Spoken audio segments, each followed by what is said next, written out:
Hello guys, मेरे YouTube channel पूजबित education में आप सभी का स्वागत है। तो गाइस, आज हम बात करेंगे रीजनिंग के एसएससी जीडी कांस्टेबल 2023 के प्रीवियस क्वेश्चन शिफ्ट थर्ड के क्वेश्चन इसमें हम सॉल्व करेंगे 12/1/2023 के।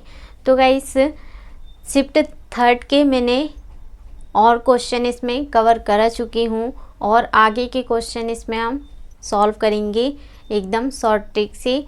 तो गाइस, इससे पहले आप वीडियो को ज़्यादा से ज़्यादा शेयर कीजिए और लाइक सब्सक्राइब कीजिए और बेल आइकन को प्रेस कीजिए ताकि आप सभी के पास वीडियो की नोटिफिकेशन समय समय पर मिलती रहे।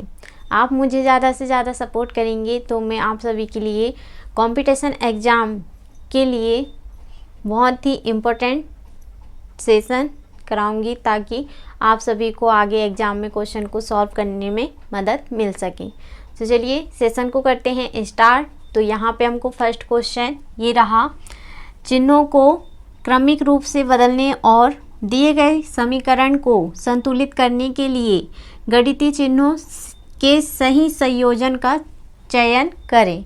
तो यहाँ पे देखिए, हमको दिया गया है यहाँ पे 120 स्टार 15 स्टार 9 स्टार रूट में यहाँ पे हमको दिया गया है 4 रूट 81 स्टार 17 स्टार 28 स्टार 95 हमको दिया गया है। और यहाँ पे हमको चिन्ह यहाँ पे ऑप्शन में हमको दिए हैं।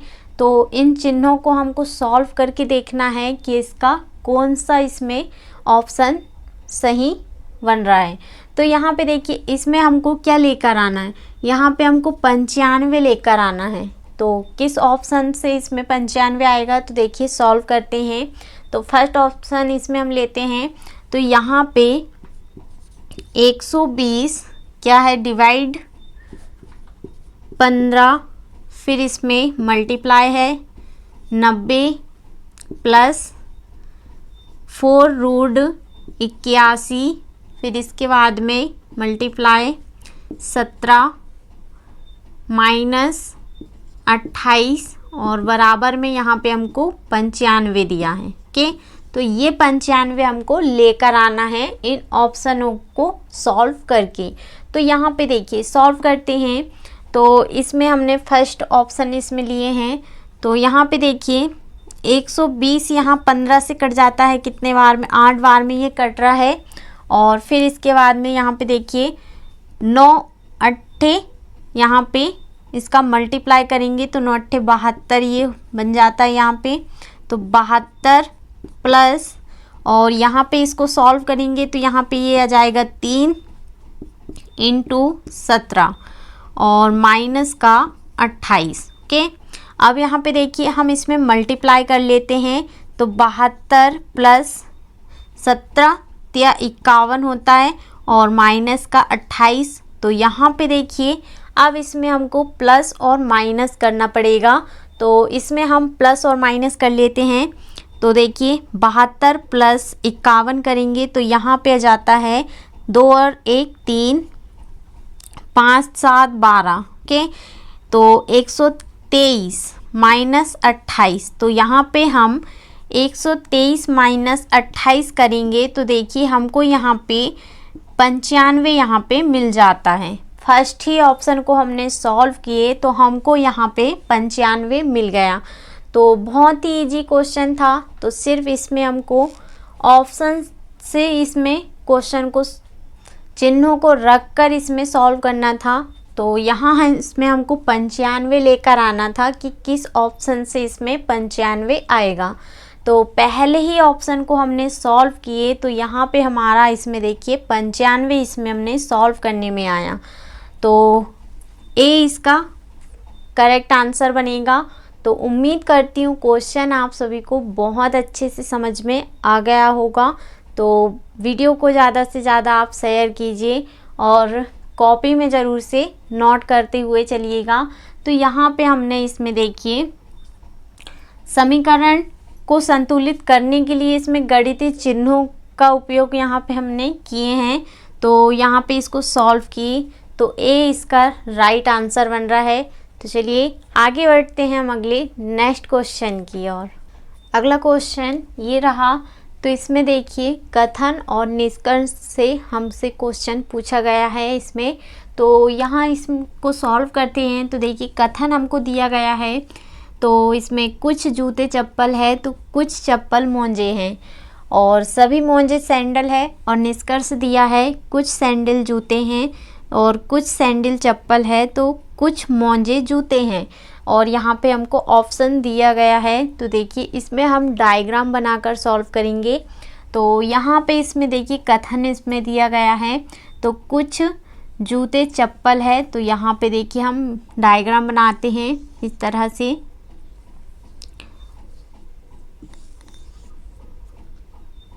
तो यहाँ पे ये जूते हो जाएंगे, कुछ जूते, यहाँ पे ये चप्पल है। ओके,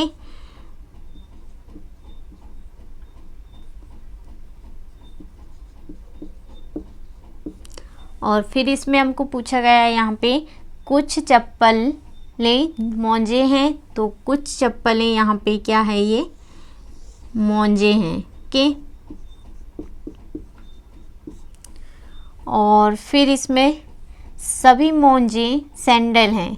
तो यहाँ पे ये सभी मोजे क्या है, ये सैंडल हैं, सैंडल। तो यहाँ पे हमारा डायग्राम एकदम बनकर रेडी है। तो यहाँ पे अब इसमें देखिए हमने यहाँ पे कथन इसमें पूछा गया था, तो यहाँ इसमें हमने डायग्राम इसमें बना लिए हैं। तो देखिए कुछ जूते चप्पल हैं तो कुछ जूते यहाँ पे ये कुछ में हैं तो कुछ जूते यहाँ पे चप्पल हैं और कुछ चप्पलें मोजे हैं। तो यहाँ पे भी देखिए ये कुछ में आ रहा है यहाँ पे, तो कुछ चप्पलें यहाँ पे मोजे हैं और फिर इसमें सभी मोजे सैंडल हैं। तो सभी में यहाँ पे सभी में आ रहा है यहाँ पे सैंडल। ओके, इतना क्लियर हुआ। तो चलिए यहाँ पे अब इसमें कथन यहाँ पे कौन सा इसमें सही बन रहा है तो देखते हैं। तो यहाँ पे कुछ सैंडल जूते हैं, तो यहाँ पे देखते हैं कुछ सैंडल जूते हैं। तो यहाँ पे कुछ में हमको पूछा गया है तो जूते तो यहाँ पे हैं और यहाँ पे सैंडल यहाँ पे दिया है, तो ये तो अलग है, इसमें कुछ में नहीं है, कुछ तो इस तरह से रहेगा। तो यहाँ पे ये कैंसिल होगा। ओके, गलत होगा। अब इसमें देखिए कुछ सैंडल चप्पल हैं तो कुछ यहाँ पे सैंडल, तो कुछ में हमको पूछा गया है तो कुछ सैंडल यहाँ पे हमको पूछा गया है। तो देखिए यहाँ पे कुछ में हमको दिया गया है इस तरह से, यहाँ पे कुछ सैंडल चप्पल हैं तो हमको कुछ में दिया गया है, ये तो सही होगा इसका। फिर इसको देखिए कुछ मोजे जूते हैं, तो यहाँ पे कुछ मोजे जूते हैं तो इसमें हमको जूते तो यहाँ हमको दिया गया है और मोजे यहाँ पे दिया गया है। तो यहाँ पे कुछ में तो इसमें बन ही नहीं रहा है, कुछ इस तरह से रहेगा। ओके, तो कुछ मोजे ये जूते नहीं है तो ये तो गलत ही होगा। तो इसमें देखिए निष्कर्ष में हमारा यहाँ पे दो इसमें गलत बन रहे हैं और एक सही। तो आंसर हमारा क्या बनेगा, तो देखिए केवल निष्कर्ष दो अनुसरण करता है यहाँ पे, तो ए इसका राइट आंसर बनेगा। ओके, इतना सभी को क्लियर हुआ सभी को। तो यहाँ इसमें हमने डायग्राम बनाकर सॉल्व किए थे और निष्कर्ष और यहाँ पे हमने कथन यहाँ पे बताए हैं। तो इस तरह से यहाँ पे इसको सॉल्व करना पड़ता है, तो ध्यान से समझिएगा और कॉपी में आप ज़रूर से नोट करते हुए चलिएगा। तो चलिए आगे बढ़ते हैं हम अगले नेक्स्ट क्वेश्चन की ओर। अगला क्वेश्चन ये रहा, उस विकल्प का चयन करें जो तीसरे शब्द से उसी प्रकार संबंधित है जैसे दूसरा शब्द पहले शब्द से संबंधित है। शब्दों को सार्थक अंग्रेजी शब्द के रूप में माना जाना चाहिए और शब्द में अक्षरों की संख्या व्यंजनों स्वरों की संख्या के आधार पर एक दूसरे से संबंधित नहीं होना चाहिए। तो यहाँ पे देखिए, यहाँ पे हमको वायरोलॉजी का संबंध यहाँ पे हमको दिया गया है इस प्रकार से वायरस, और फिर इसमें देखिए कार्डियोलॉजी का संबंध इसमें हमको बताना है कि क्या होगा। ओके, तो यहाँ पे हमको ऑप्शन इसमें दिया गया है खोपड़ी, दिल, फेफड़ और सिर यहाँ हमको दिया गया है। तो कार्डियोलॉजी यहाँ पे इसका संबंध किससे होगा, तो खोपड़ी तो यहाँ पे नहीं होगा इसका संबंध, फेफड़े भी नहीं होगा और सिर भी नहीं होगा, तो दिल इसका यहाँ पे इसका संबंध होगा इससे। तो ध्यान से समझिएगा और कॉपी में आप ज़रूर से नोट करते हुए चलिएगा। तो इसमें हमको इसका संबंध बताना था, तो वायरोलॉजी का संबंध इसमें वायरस से है, तो कार्डियोलॉजी का संबंध इससे किससे होगा, तो यहाँ पे बी इसका राइट आंसर होगा। ओके, आगे बढ़ते हैं हम अगले नेक्स्ट क्वेश्चन की ओर। अगला क्वेश्चन ये रहा, ए का विवाह जेड से हुआ और जेड के 3 बच्चे एल, एम और एन है। जेड बच्चे का पिता नहीं है, तो पी ए की माँ है, एल डी का पति है, एम की 2 बेटियां एच और जे है, तो जेड किस प्रकार संबंधित है। तो यहाँ पे हमको संबंध से यहाँ पे क्वेश्चन हमको पूछा गया है। तो देखिए यहाँ पे हमको पूछा गया है, तो यहाँ देखिए ए का विवाह यहाँ पे जेड से हुआ, तो यहाँ इसमें हम रखेंगे ए और यहाँ पे जेड रखेंगे। तो देखिए यहाँ पे इसमें जेड और ए, तो यहाँ पे ये पति पत्नी रहेंगे, तो जेड ए की पत्नी है, तो यहाँ पे देखिए आगे, और जेड के 3 बच्चे एल, एम और एन हैं, तो जेड के यहाँ पे क्या है, ये 3 बच्चे हैं यहाँ पे एल, एम और एन के, तो यहाँ पे ये 3 बच्चे हैं। और आगे देखिए जेड बच्चे का पिता नहीं है, तो जेड यहाँ पे बच्चे के पिता नहीं है और पी ए की माँ है, तो यहाँ पे देखिए ए की माँ है, पी ए की माँ है यहाँ पे के। फिर इसमें देखिए एल डी का पति है, तो एल डी का पति है, तो यहाँ पे देखिए एल डी का यहाँ पे क्या है, ये पति है, तो एल डी का यहाँ पे पति है। और फिर इसमें आगे देखिए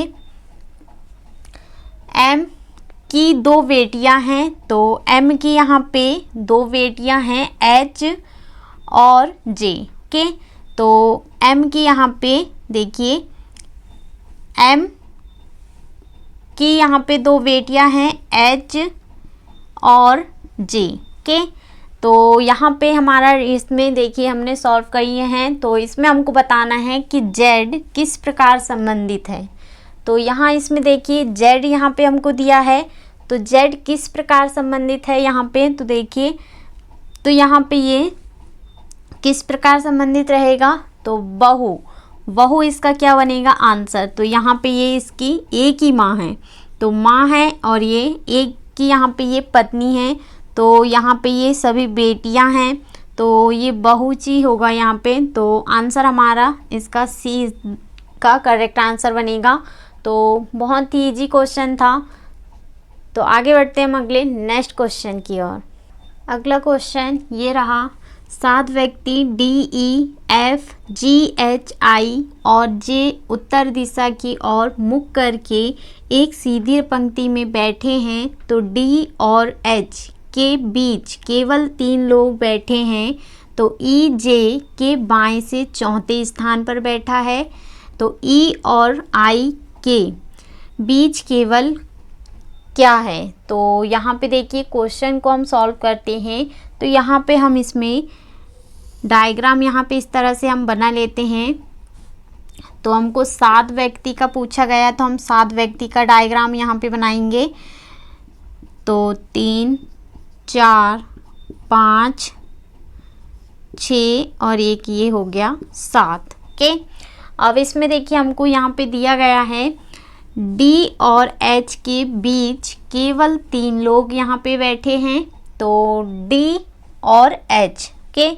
तो देखिए डी और एच हमको दिया गया है, तो यहाँ पे हम क्या रखेंगे, तो देखिए डी और एच का पूछा गया है तो एच यहाँ पे रख लेंगे और हमको यहाँ पे केवल 3 लोगों के बीच में यहाँ पे बैठे हुए हैं, तो यहाँ पे देखिए 3 के बीच में यहाँ पे डी आ जाएगा। ओके, इतना क्लियर हुआ। आगे देखिए ई जे के बाएं से चौथे स्थान पर बैठा है, तो ई जे से यहाँ पे जे यहाँ पे आ जाएगा और चौथे स्थान में हमको पूछा गया है तो यहाँ पे क्या जाएगा, ई आ जाएगा। ओके, तो ई जे के बाएं से चौथे स्थान पर बैठा है। फिर इसमें ई और आई के बीच क्या है, तो यहाँ पे कुछ मिस्टेक है, तो देखिए एफ यहाँ पे आ जाएगा और जी यहाँ आ जाएगा। ओके, आई इसमें आ जाएगा यहाँ पे। इतना क्लियर हुआ सभी को। तो यहाँ पे देखिए डायग्राम यहाँ पर बनकर रेडी है। अब इसमें हमको बताना है कि ई आई के बीच केवल क्या है, तो देखिए ई यहाँ पे दिया है और आई, तो यहाँ पे ई और आई के यहाँ पे हमारा आंसर क्या बन जाएगा, तो देखिए इसमें हमको पूछा गया है तो यहाँ पे डी इसका करेक्ट आंसर होगा, तो यहाँ पे एच इसका क्या हो जाएगा आंसर। इतना सभी को क्लियर हुआ। तो ई और आई के बीच केवल क्या है, तो केवल यहाँ पे क्या है एच, तो डी इसका राइट आंसर बन रहा है। आगे बढ़ते हैं हम अगले नेक्स्ट क्वेश्चन की ओर। क्वेश्चन ये रहा, 6 दोस्त अमन, विल्प और चिरंतन, दिव्या, एलिजाबेथ और फिरोज तो एक गोलाकार मैच के चारों ओर केंद्र की ओर मुख करके बैठे हैं। तो अमन विल्प के बाईं और तीसरे स्थान पर बैठा है, तो चिरंतन अमन का निकटतम पड़ोसी है। एलिजाबेथ दिव्या के दाएं से दूसरे स्थान पर बैठे हैं, तो चिरंतन दिव्या का निकटतम पड़ोसी नहीं है। तो अमन और एलिजाबेथ के बीच कौन बैठा है, तो देखिए यहाँ पे हम डायग्राम इसमें बनाएंगे। तो देखिए इसमें हमको यहाँ पे दिया गया है अमन, यहाँ पे हम इसमें देखिए अक्षर यहाँ पे रख लेते हैं A V C D E और एफ के इस प्रकार से। तो चलिए यहाँ पे डायग्राम है इसमें हम बनाते हैं। तो एक गोलाकार मैच दिया है यहाँ पे, तो गोलाकार मैच यहाँ पे इस तरह से हम बना लेते हैं और इसमें हमको 6 दोस्त दिए हैं, तो इस तरह से हम यहाँ पे 6 दोस्त यहाँ पे बना लेते हैं। 6 व्यक्तियों का डायग्राम यहाँ पे बनाएंगे इस तरह से। अब यहाँ पे देखिए हमको पूछा गया है कि यहाँ पे अमन विल्प के बाईं और तीसरे स्थान पर बैठा है, तो देखिए अमन के यहाँ पे विल्प कितना तीसरे स्थान पर बैठा है, तो ए यहाँ पे आ जाएगा और वी यहाँ आ जाएगा। ओके, तीसरे स्थान पर बोला है तो हाँ यहाँ पे वी आ जाएगा। ओके, फिर इसमें देखिए आगे चिरंतन अमन का निकटतम पड़ोसी है, तो चिरंतन यहाँ पे देखिए अमन का निकटतम पड़ोसी है, तो सी यहाँ पे आ जाएगा। निकटतम पड़ोसी है तो सी यहाँ पे रहेगा। फिर इधर देखिए एलिजाबेथ दिव्या के दाएं से दूसरे स्थान पर बैठी है, तो एलिजाबेथ और दिव्या, तो यहाँ पे देखिए एलिजाबेथ यहाँ पे दाएं से दूसरे स्थान पर बैठे हैं, तो यहाँ पे आ जाएगा ई और दूसरे स्थान पर बैठा है, तो यहाँ पे देखिए फिर इसमें एलिजाबेथ और फिर यहाँ पे देखिए हमको पूछा गया है चिरंतन दिव्या का निकटतम पड़ोसी है, तो देखिए चिरंतन और दिव्या का निकटतम पड़ोसी है, तो इसमें चिरंतन हमको दिया गया है यहाँ पे और यहाँ पे हमको निकटतम पड़ोसी पूछा गया है, तो देखिए डी यहाँ पे आ जाएगा और एफ यहाँ आ जाएगा। ओके, इतना सभी को क्लियर हुआ। तो यहाँ पे देखिए निकटतम पड़ोसी नहीं है, यहाँ पे पूछा गया है, हमको नहीं पूछा गया है। ओके, अब इसमें देखिए हमारा डायग्राम यहाँ पे बनकर रेडी है। तो देखिए अमन विल्प के बाईं और तीसरे स्थान पर बैठा है। तो यहाँ पे देखिए तीसरे स्थान पर आमने सामने बैठेंगे और चिरंतन अमन का निकटतम पड़ोसी है। तो चिरंतन अमन का यहाँ पे निकटतम पड़ोसी है, तो यहाँ सी बैठ जाएगा।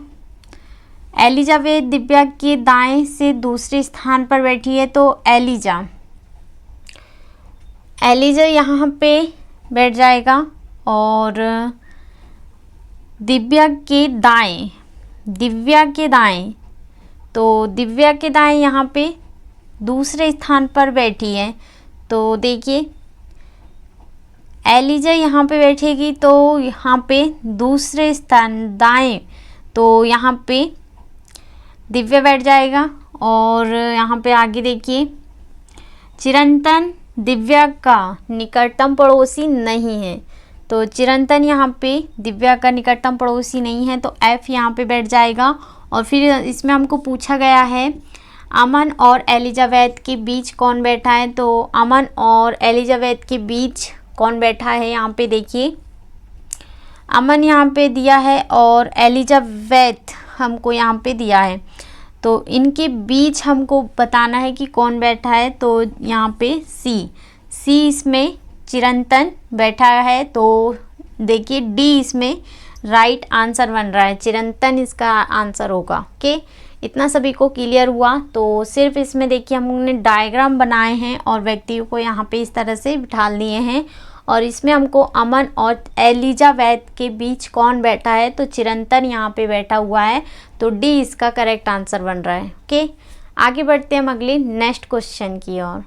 अगला क्वेश्चन ये रहा, जब दर्पण को नीचे दिखाए अनुसार MN पर रखा जाए तो दी गई आकृति की सही दर्पण छवि का चयन करें। तो यहाँ पे इस प्रकार से हमको JUDGEMENT यहाँ पे हमको दिया गया है और इसकी हमको दर्पण छवि बताना है।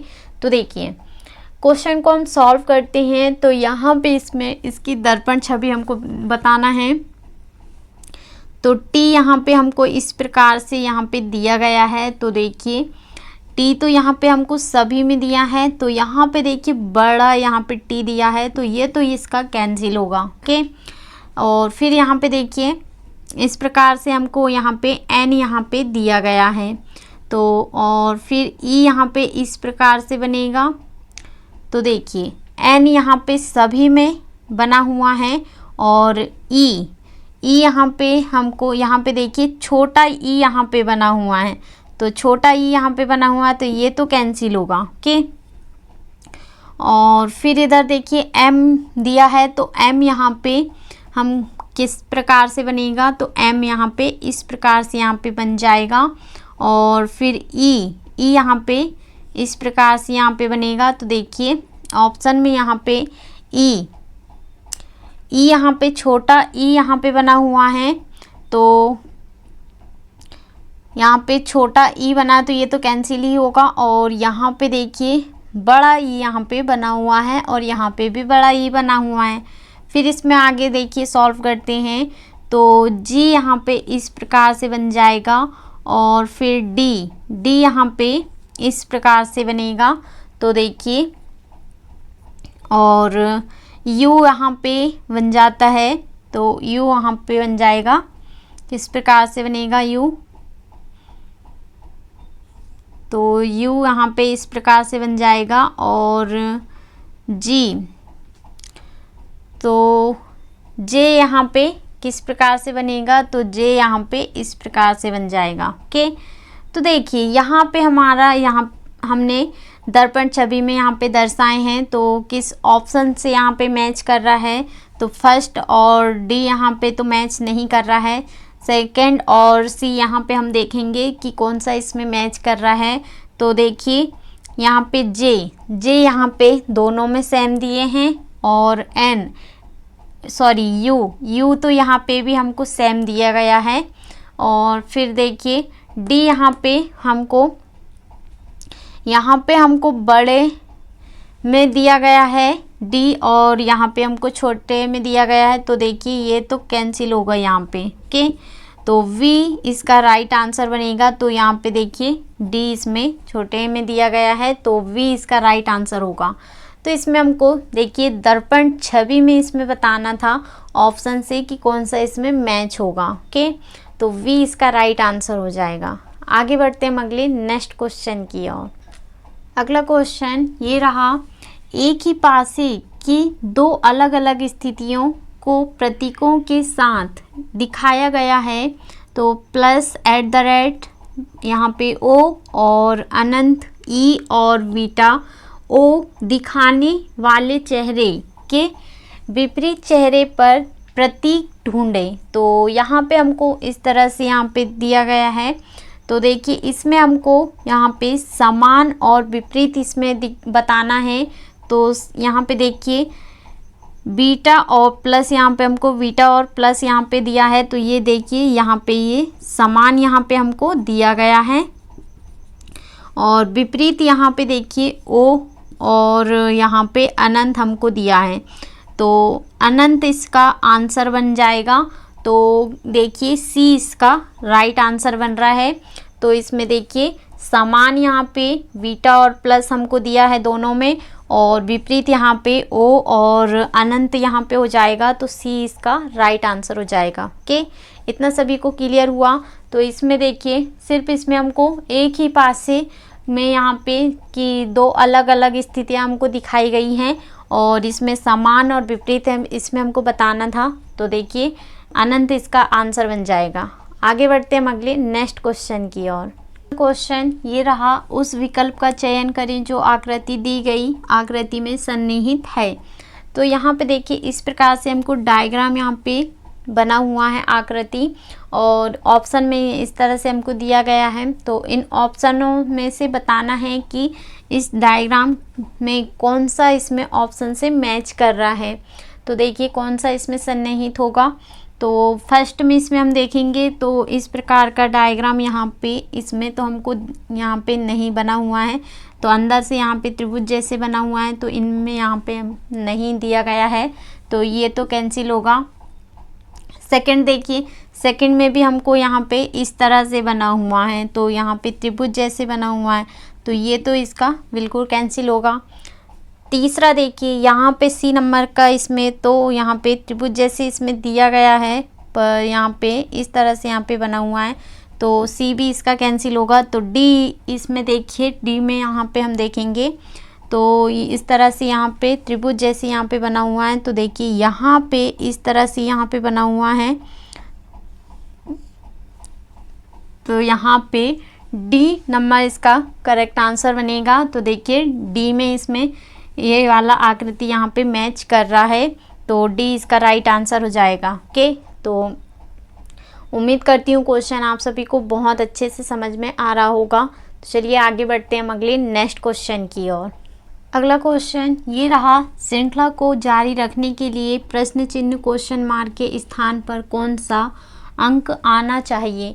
तो यहाँ पे इस तरह से हमको दिया गया है। तो देखिए इसमें हमको यहाँ पे पी ओ बराबर जेड एल और त्रिभुज जैसे हमको यहाँ पे दिया गया है आयत। तो इस प्रकार से हमको यहाँ पे पूछा गया है क्वेश्चन। तो देखिए यहाँ पे क्वेश्चन मार्क की जगह में क्या आएगा। तो यहाँ पे देखिए इस तरह से यहाँ पे इसमें बना हुआ है यहाँ पे, और फिर इधर देखिए यहाँ पे इस तरह से यहाँ पे बनते हुए जा रहा है, और फिर इधर यहाँ पे इधर जेड और यहाँ पे इस तरह से यहाँ पे बन रहा है, और फिर इधर यहाँ पे देखिए इधर यहाँ पे ओ पी बराबर और फिर यहाँ पे पी एस और त्रिभुज यहाँ पे हमको यहाँ पे बना हुआ है। तो ये इस तरह से यहाँ पे बन रहा है। तो देखिए यहाँ पे आगे यहाँ पे इसमें किस तरह से यहाँ पे बनेगा। तो यहाँ पे इसमें देखिए त्रिभुज तो यहाँ पे हमारा कहाँ यहाँ पे आ जाएगा, और फिर इसमें एल हमारा यहाँ पे आ जाएगा, और ओ यहाँ पे आ जाएगा क्वेश्चन मार्क की जगह में, और फिर इसमें तीर का निशान यहाँ पे आ जाएगा, आयत यहाँ पे आ जाएगा और बराबर बराबर यहाँ पे आ जाएगा और एस। ओके, इस तरह से यहाँ पे हमारा डायग्राम इस तरह से बनेगा। और फिर इसमें देखिए कौन सा ऑप्शन से यहाँ पे मैच कर रहा है। तो बराबर तो यहाँ पे हमको दिया है, एस भी हमको दिया गया है, त्रिभुज का यहाँ पे हमको नहीं दिया है, यहाँ पे हमको ओ दिया है, तो ये तो कैंसिल होगा। सेकंड इसमें देखिए एस दिया है, ओ यहाँ पे बराबर यहाँ पे दिया गया है इसमें, तो ये तो बिल्कुल इसमें कैंसिल ही होगा। फिर यहाँ पे देखिए इसमें हमको त्रिभुज एल यहाँ पे हमको दिया गया है, तो ये तो कैंसिल होगा। यहाँ पे इसमें हम मैच करेंगे तो देखिए यहाँ पे बराबर एस और तीर ओ आयत और यहाँ पे एल त्रिभुज, यहाँ पे हमारा डी इसका मैच कर रहा है, तो डी इसका करेक्ट आंसर होगा। ओके, इतना सभी को क्लियर हुआ। तो यहाँ पे इसमें हमने देखिए जिस प्रकार से यहाँ पे बना हुआ है इस प्रकार से यहाँ पे सेकंड में बना हुआ है, फिर इधर थर्ड में बना हुआ है, फिर यहाँ पे देखिए 4 5 में यहाँ पे इस तरह से बनेगा। ये क्वेश्चन मार्क के जगह में हमने यहाँ पे बनाए हैं। ओके, तो डी इसका राइट आंसर होगा। इतना सभी को क्लियर हुआ। उम्मीद करती हूँ सारे क्वेश्चन आप सभी को बहुत अच्छे से समझ में आ गया होगा। तो इसमें हमने शिफ्ट 3 के बचे हुए क्वेश्चन को हमने सॉल्व किए। आधे क्वेश्चन हमने कल सॉल्व किए थे और बचे हुए क्वेश्चन हमने आज सॉल्व किए। तो उम्मीद करती हूँ सारे क्वेश्चन आप सभी को बहुत अच्छे से समझ में आ गया होगा। तो कल इसमें हम शिफ्ट 4 के क्वेश्चन सॉल्व करेंगे। तो मुझे आप ज़्यादा से ज़्यादा सपोर्ट कीजिए और मेरे चैनल पर नए हैं तो ज़रूर से सब्सक्राइब कर लीजिए, बेल आइकन को प्रेस कीजिए ताकि आप सभी के पास वीडियो की नोटिफिकेशन समय समय पर मिलती रहे। तो चलिए आज की क्लास आपको कैसी लगी तो ज़रूर से आप कमेंट में बताइएगा। और आज की क्लास यहीं पर समाप्त करते हैं, मिलते हैं अगली नेक्स्ट वीडियो में। जय हिंद, जय भारत, थैंक यू।